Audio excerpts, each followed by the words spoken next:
बिस्मिल्लाहिर्रहमानिर्रहीम। अस्सलाम वालेकुम वरहमतुल्लाहि वबरकातुहू।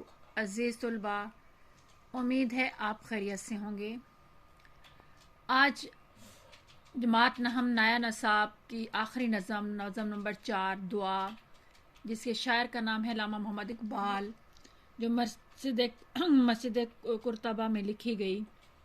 इसके आखिरी 3 अशार की तशरीह मैं आपको कराऊंगी। इसके बाद आपकी तमाम नज़में गज़लें मुकम्मल हो जाएंगी और सिर्फ दुआ नज़म के सवाल जवाब रह जाएंगे, तो इंशाल्लाह ताला वो भी जल्द अपलोड हो जाएंगे। शुरू करने से पहले अगर आपने इस चैनल को सब्सक्राइब नहीं किया तो जल्दी से सब्सक्राइब कर लें ताकि आने वाली वीडियोस आपको मिलती रहें। अगर आपको किसी चीज़ को ढूंढने में मुश्किल पेश आ रही है तो आप माई मिक्स प्लेट के चैनल पे जाएं, वहाँ पे आप प्लेलिस्ट ऑन करें तो आपको हर चीज़ अलग-अलग हिस्सों में मिल जाएगी और आपको ढूंढने में मुश्किल पेश नहीं आएगी। शुरू करते हैं शेर नंबर 9।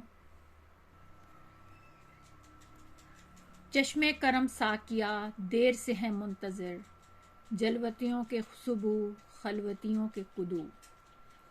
नज़म का नाम दुआ, शायर का नाम अल्लामा मोहम्मद इकबाल। उसके बाद इसकी हले लुगत मैं आपको दिखा देती हूँ, आप इसके स्क्रीनशॉट ले लें। साकिया का मतलब होता है शराब पिलाने वाले। जलवत का मतलब होता है वो जगह जहाँ तन्हाई ना हो।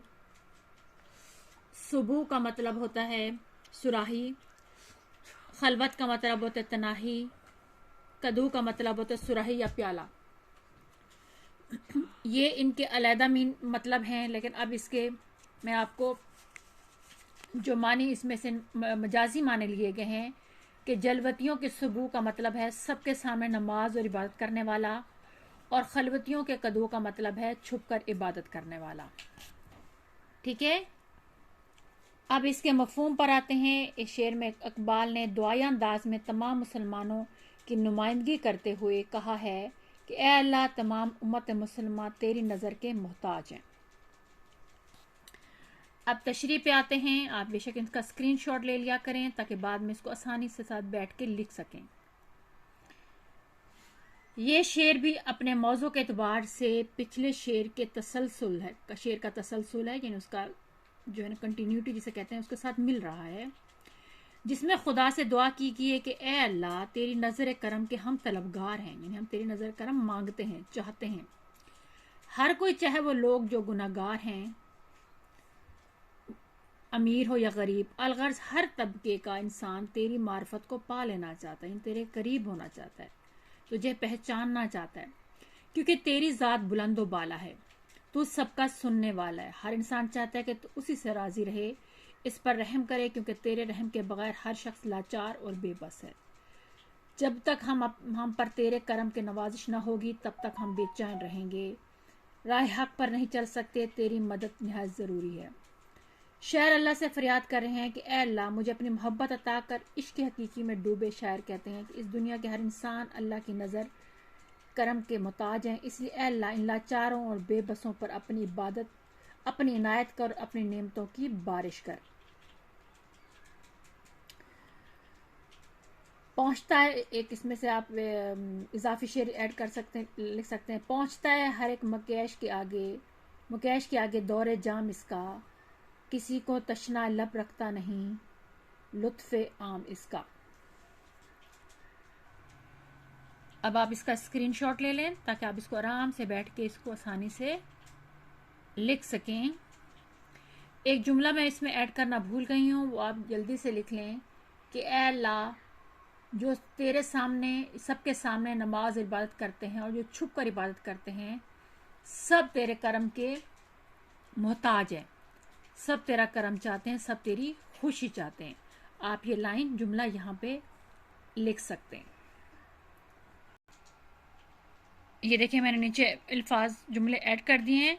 आखिरी के जो इंसान छुप कर तेरी बात करे, ये सबके सामने, इन सबको तेरे रहम की ज़रूरत है, तेरी इनायत की ज़रूरत है, तेरी मेहरबानी की ज़रूरत है।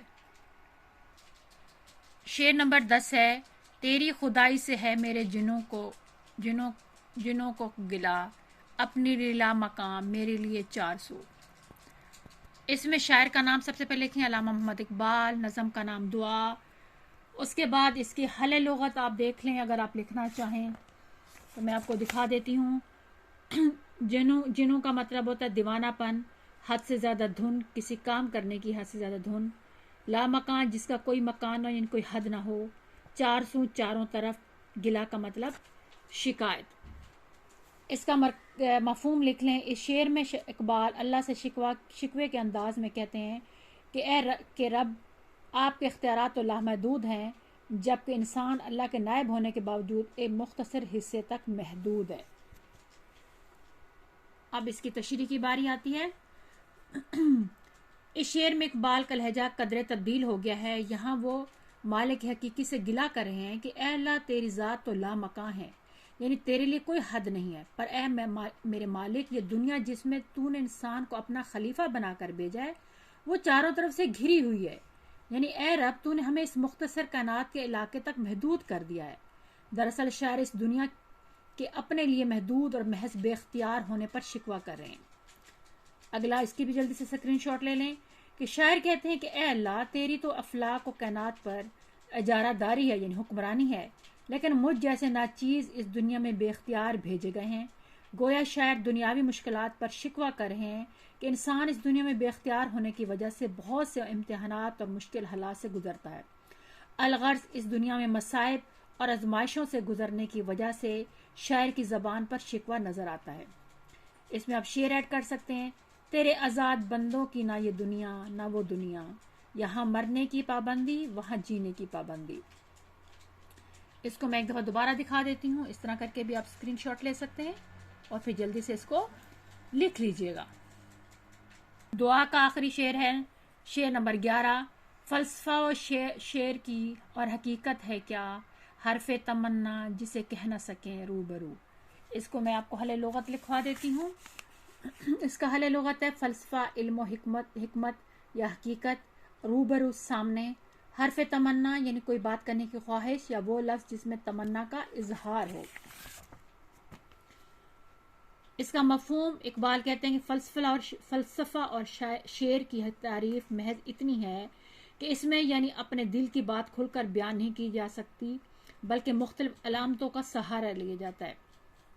تشریح: اس شعر میں شاعر کہتے ہیں کہ فلسفہ اور شعر کی تعریف مختصراً اتنی ہے کہ ان کی وساطت سے یعنی ان کے تعلق سے، ان کی وجہ سے اپنی دلی تمنا کا اظہار کھل کر نہیں کیا جا سکتا، بلکہ یہاں بھی علامتوں کا سہارا لیا جاتا ہے۔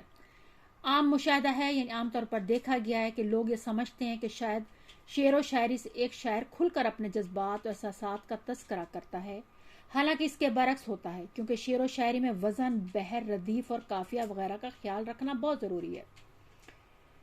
خاموش اے دل بھری محفل میں چلانا نہیں اچھا، ادب پہلا کرینہ ہے محبت کے کرینوں میں۔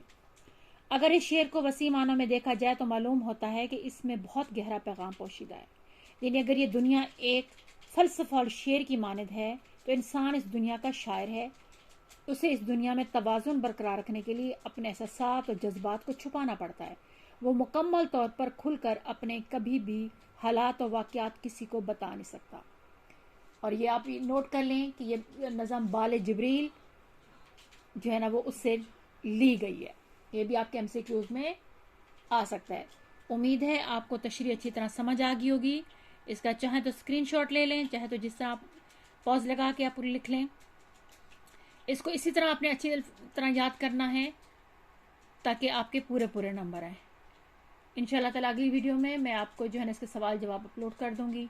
اللہ تعالیٰ آپ لوگوں کے علم اور رزق میں برکت عطا فرمائے۔ السلام علیکم ورحمۃ اللہ وبرکاتہ۔